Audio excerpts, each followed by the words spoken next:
Let me tell you all a little story. When the whole Xbox 360 marketplace shutdown fiasco was in full swing, I decided to check out the discontinued games on the wire, which is where I learned that there used to be a Harry Potter game for the Kinect. I should make it very clear that I like Harry Potter, not this old moss growing hag. My curiosity peaked, and although the official store wouldn't load, I decided to just go ahead and buy a physical copy off eBay. When it arrived, however, I realized something. I don't have a Kinect. Or, well, I did have a Kinect, but since I haven't touched my Xbox for the last 3 years or so, I lost it. So not only was I a bit disappointed that I spent $15 on a game I can't even play, but it also had me thinking, whatever happened to the Kinect? During its launch, it was like Microsoft's golden grail. They promoted the product out the wazoo, the device broke records, they had Xbox One players purchase it against their will, and now not only did they discontinue the adapters and sensors themselves, but the Xbox Series X and S don't even have any support for the Kinect at all. How am I supposed to play Just Dance in 4K now? Apparently through an app on your phone, but that's besides the point. So I decided to spend the next couple of days coping with the loss of $15 by researching as much as I could about the Kinect's history. I needed to know how a product could have such a meteoric rise to being completely wiped from existence. So let's get into what I found.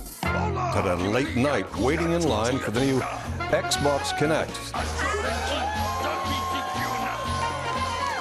To get their hands on the newest toy, the Xbox Kinect. Crowds streamed into the store at midnight, grabbing the Kinect system and dishing out the cash. Fortunately, we have a product for people who aren't able to get some form of connectivity. It's called Xbox 360.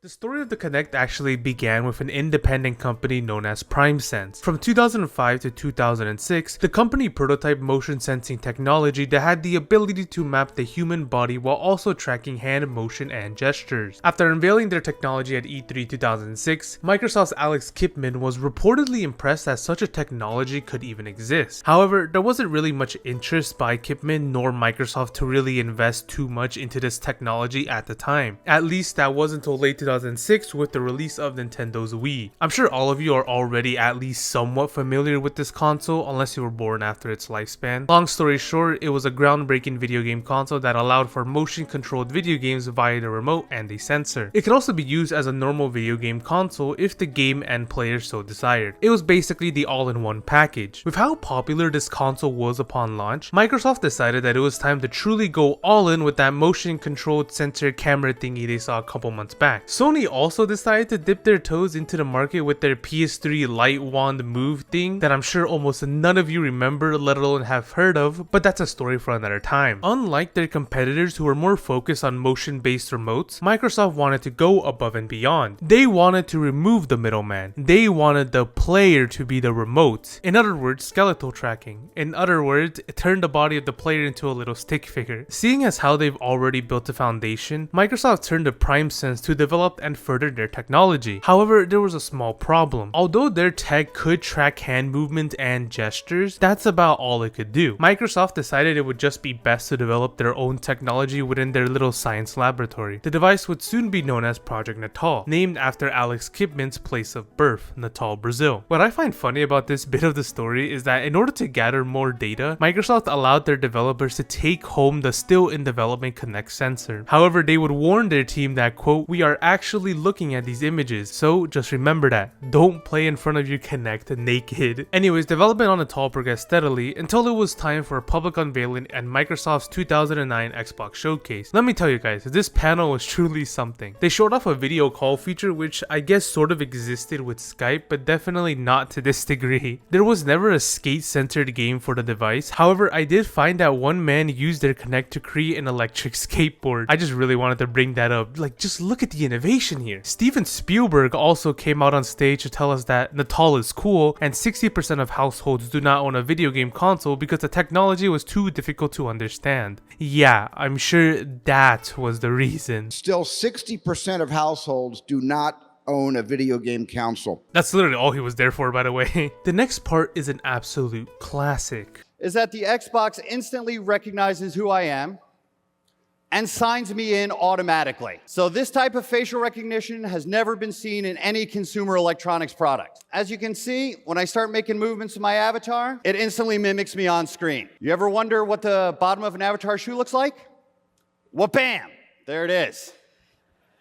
They also showcased the Kinect's capabilities in a more practical setting, which I do think looked pretty hype, though I did find watching two people try to be an elephant a little strange. They even brought out the infamous Peter Molyneux to introduce the revolutionary and groundbreaking Project Milo. It was basically a game where you could roleplay having an AI best friend. Oh, Mr. Molyneux, how early you were. The story about this singular game is too crazy to get into in this video. Long story short, this entire demo was fake. This was an actress and every prompt Milo engaged in was scripted. Like, come on, as impressive as the sensor was for its time, I refuse to believe it could scan a sheet of paper in less than a second. The sensor wouldn't even have been able to see the sheet in its entirety. I can't believe he got away with it. Anyways, with the showcase wrapped up and the tall finally revealed, Microsoft began handing out development kits to many video game developers and studios in hopes that they design games specifically for this new piece of technology. And it wasn't until the 4th of November 2010 that the public would finally be able to get their grubby little paws on the newly titled Kinect for a whopping price tag of $150. You know, I really wish I still had my Kinect to show off how the technology actually turned out. Except I do. I have no idea when exactly I bought this. I also don't know if you guys can see just how many scratches it has. And like I said, the story is real. I genuinely bought a Harry Potter physical copy. Oh god. Do you guys remember when they included little fucking game manuals? Look at this shit. This is retro. This shit is retro. Alright, so as we can see here, I got my little setup going. I have two Xboxes because this is my original Xbox. My original doesn't work anymore. And this is actually just one my dad found on the street. So I have to use this. I have no idea whose account this is. But as you can see right there, we have my little Kinect. The first thing I wanted to try was the little wave feature. Okay, now I'm all purple. Can I swipe? You can. Okay, this is game changing. So it's good to see it works. I guess that's all that really matters. I guess they also advertise the voice feature, so let's see. Xbox Home. Oh, nice. Evidence of skeletal tracking there. This is my skeleton going at it. You know what, just for shits and giggles, I have this Elder wand I bought from Temu. Okay, I'm not giving J.K. Rowling money. There you go. This bitch wanted me to hit it. The one thing I realized is that it can't track fast movements. I need to go slow or else it won't track me. Oh yes, this is how Walter White made his crack. I'm trying to stir, but the game has trouble recognizing that I'm going in a circle. Wingardium Leviosa! Wingardium Leviosa! This shit isn't working, Mr. Flitwick. Oh, baby, that's right. Wingardium! Wingardium! Oh my god, yes! It's not working out too well. Wow. Wow. Mr. Flitwick, I think my wand's broken. Wingardium Leviosa, for fuck's sake. I have to actually say it? Oh my god. Oh, fuck, whatever works, I guess. To jump. Wah. To duck. Wah. Bitch, they told me to duck. Wah. Yeah. I'm like, my aim is terrible. Wingardium Leviosa. Wingardium Leviosa, please. Hit the Trolls Club with Wingardium Leviosa. I'm trying. Harry, it's not working. Oh my god. Oh my god. Fuck, it's like driving a car. Get the fuck out of here. Oh. Oh. Okay, closer. Oh, Mike Tyson. What? Oh my god, I'm getting double tapped. Jesus. Ah. Feel the touch of love. He should be dead already, but I guess not.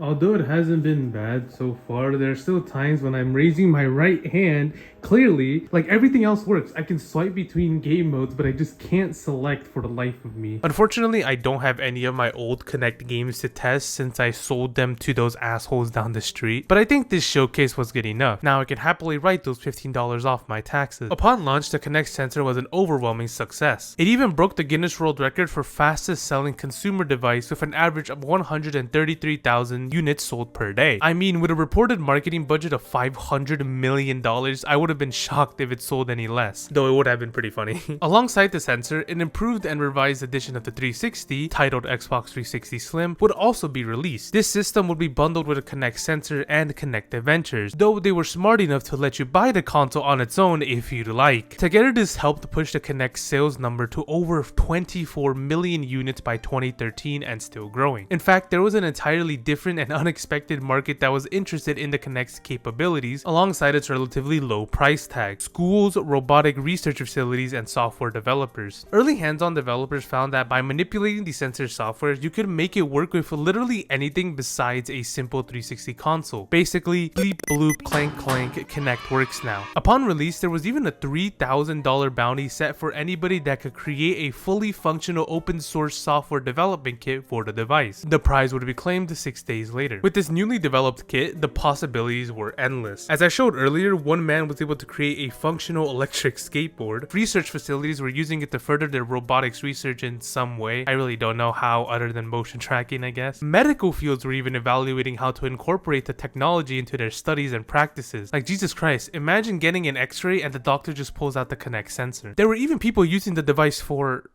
oh dear. Although Microsoft was initially against the idea of hacking the Kinect to use it for any purpose, they quickly changed their minds when they realized that this was just a new market to exploit. The Kinect sensor for Windows would then be released in February of 2012 for a modest price of $250. If you're wondering why practically the exact same device was being sold for $100 more, it's simply due to the fact that Microsoft believed that Kinect games, consoles, and Xbox Live memberships would offset most of the costs. Since the PC market didn't have any of those, they had to sell it for a much more profitable price point. By every definition, the Kinect was on its way to not just being one of the best peripherals ever made for gaming, but one of the best peripherals, period. However, there was a huge problem ever since its launch that not even Microsoft was ever really able to fight against. You see, although Microsoft was intent on making this the peripheral of the console generation, most video game developers, studios, and even players didn't really share this idea. Although there were fun, casual, family-oriented games such as Kinect Adventures, Hole in the Wall, Fruit Ninja, Teenage Mutant Ninja Turtles Training Lair. I'm literally just naming every game I used to have. That's all they were. Casual, family-oriented video games. The player base that made up the vast majority of the Xbox 360 market were the hardcore gamers. When you search for the highest selling Xbox 360 games, GTA, Call of Duty, and Halo are at the very top. Even Minecraft has competitive players. Kinect Adventures is only at number 1 because it was bundled in with literally every single Kinect sensor unit sold, including bundles. The second Kinect centered game, Kinect Sports, is all the way down at the 24th spot. Still pretty good, but not when you consider that even the oldest and lowest selling Call of Duty game still gave it a run for its money. Which is why it came as no surprise when it was revealed that only 20% of Xbox owners actually owned a Kinect sensor. There was just no reason for most game developers and studios to try and target such a small market. It also didn't help that even if these bigger studios wanted to utilize the Kinect's technology, the sensor took over 10% of the console's computing power at its minimum performance. How are you supposed to make that work with a game that's already taking up all 100? Unless you want to try and play Black Ops 2 at a beautiful 3 frames per second. Which is why even when a couple of bigger studios attempted to incorporate the Kinect for some extra profits, they had to shoehorn it in using outrageously stupid methods. Did you know that in FIFA 13, if you challenged a referee's call and accidentally swore into your Kinect, you'd get a red card? How is that any fun? Microsoft attempted to combat all of these mishaps in the absolute dumbest way possible. Enter stage left, the next generation,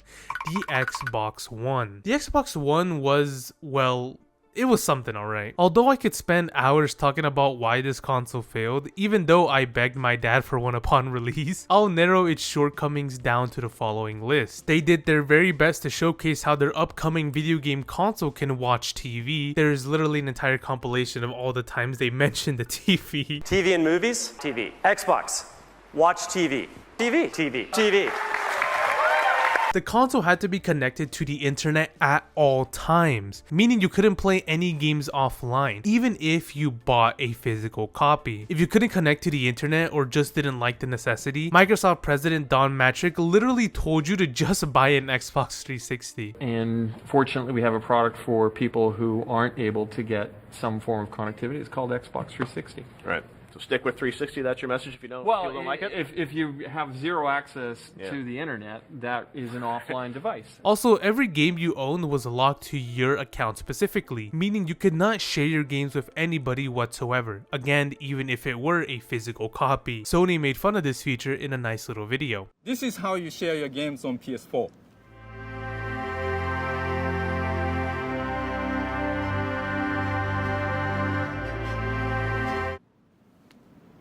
Thanks. However, the biggest concern had to do with the newly revamped Kinect sensor. You see, Microsoft decided to continue further developing and improving the tech to cut down its usage on the console's computing power and to entice developers to want to make games for the Kinect sensor. And part of this plan was to force every single Xbox One owner to have their Kinect sensor connected to their console at all times. I'm sure you can imagine the privacy concerns, and thankfully Microsoft did as well, mainly after receiving immense backlash. However, although they no longer required the Kinect to be connected at all times, they still chose to bundle every single Xbox One console with a Kinect sensor, raising its retail price to $500 as opposed to their competitors' much more appealing $400. £429 in the UK. That PlayStation 4 will be available at $399. And in case you weren't there at the time, they quite literally did not sell an Xbox One console without a Kinect sensor. Some of you may be wondering why they would pull such a masterful gambit. Well, Microsoft believed that if they bundled the Kinect sensor with their newly released next generation console, it would entice developers and studios to make games for it. That they'd see a reason to make games for a device with supporting computing power, and that literally every Xbox One owner had, even if against their will. Though this plan didn't really work out, as the sales numbers of both the console and the new Kinect sensor fell to abhorrent numbers, causing Microsoft to roll back on all those stupid online features and also release a standalone Xbox One console just a couple of months later to catch up. Even the same developers that were already knee-deep in developing games specifically for the Kinect had to put their upcoming titles on hold because of these abysmal numbers, because they weren't sure yet if it were worth the risk, leaving only Just Dance to single-handedly carry an entire peripheral on its back. Seriously, I don't know a single other Xbox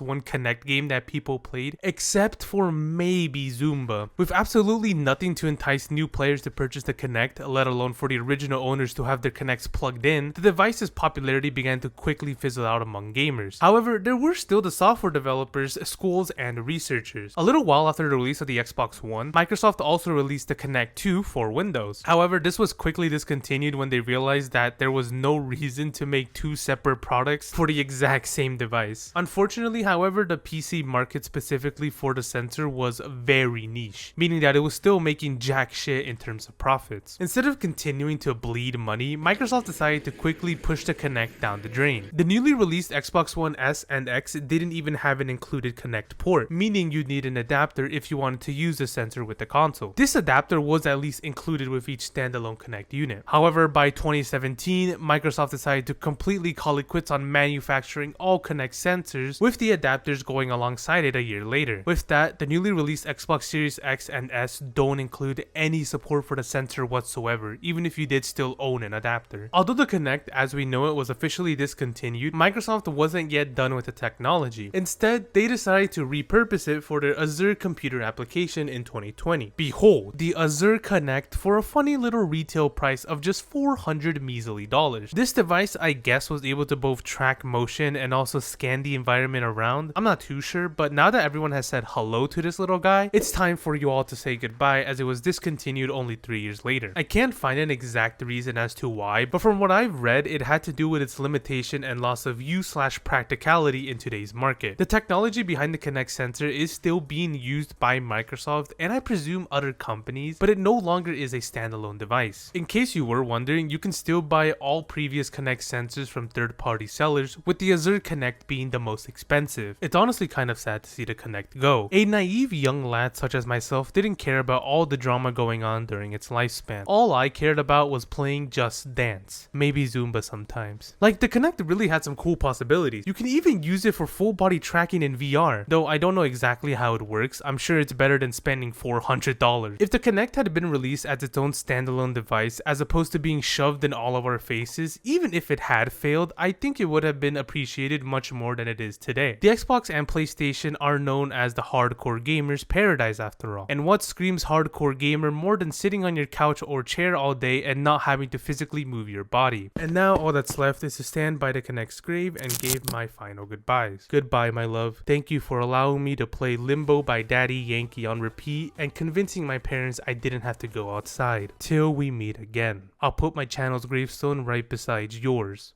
All three of yours. And my Wii too. Maybe I'll use my Xbox One's open casket. If you enjoyed this video, feel free to check out my other videos. I have nothing to really say in this end card, so I'll leave you with all the story of how I blew up my Wii. Nobody told me the outlets in Peru exerted much more power than the ones here in America, so when I plugged my Wii into an outlet, I heard a loud pop and smoke began to rise from the inside of the console. I actually did the exact same thing to my Xbox One twice, with my uncle having to fix it each time. If only he was there to save my Wii as well. Anyways, that's all I have. Ciao ciao.